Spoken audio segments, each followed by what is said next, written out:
हाँ, निश्चित रूप से इसमें हम एक बार चर्चा भी कर देना चाहते हैं कि मेन समस्या क्या है।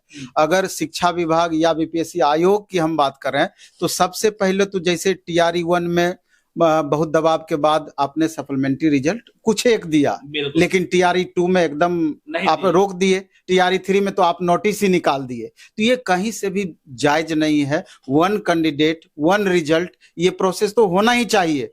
यूं आप समझिए कि जिस मार्क्स आपका बराबर हो जा रहा है वो कंफर्म रिजल्ट नहीं हो पा रहा है।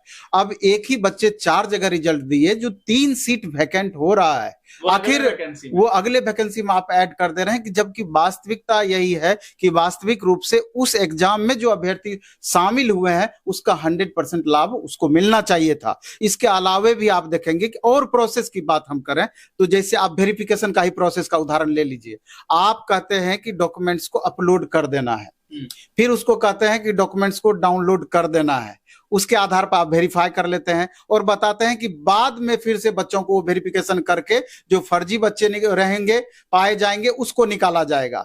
तो इस तरीके से आप टीआरई 2 में देख लीजिए कि कितने सारे फर्जी अभ्यर्थी बाद में पकड़ाए। डिस्ट्रिक्ट बाय डिस्ट्रिक्ट अगर हम बात करें, हजारों ऐसे अभ्यर्थी पकड़ाए। ये प्रोसेस आप पहले क्यों नहीं कर ले रहे हैं?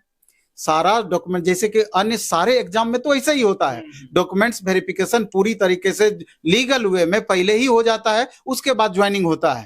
तो ये प्रोसेस आपको भी करना चाहिए जिससे कि 100% सीट का लाभ उन बच्चों को मिले।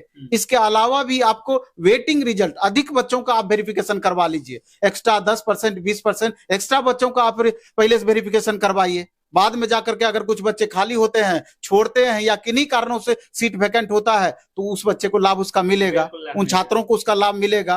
तो इन बातों पर निश्चित रूप से ध्यान देना चाहिए। इसके अलावा अभी देखेंगे कि एज रिलैक्सेशन की बातें, आप पिछले 7 साल 8 साल कोई वैकेंसी नहीं दिए, आप कितना एस्टेट इस बीच में लिए, और जब इतना बड़ा आपने गैप रखा है तो एज रिलैक्सेशन इस बीच में कितने बच्चों का एज समाप्त हो गया। और 21 साल में आप 3 वैकेंसी दे दिए, चौथा वैकेंसी देने जा रहे हैं, हो सकता है 5वां भी वैकेंसी दे दें। तो यहां पर चाहिए था कि उन छात्रों को एज रिलैक्सेशन, जैसे टीआरई 2 में 10 साल का एज का ग्रेस दिया गया, टीआरई 3 में भी एज का ग्रेस मिलना ही चाहिए था। हालांकि कुछ छात्र नेता को, हाँ नहीं, कुछ छात्र नेता को हम दिल से धन्यवाद कहना चाहेंगे, जिसमें कि छात्र नेता प्लस कुछ शिक्षक बंधु भी, हमारे रहमान भाई को आप देख लीजिए कि मुख्यमंत्री आवास तक गए छात्र हित में, और उन तमाम जितनी भी हमने लिस्ट बना रखी है, हर इनमें मुद्दे को बड़ी गंभीरता पूर्वक वहां पर रखें अपनी बात।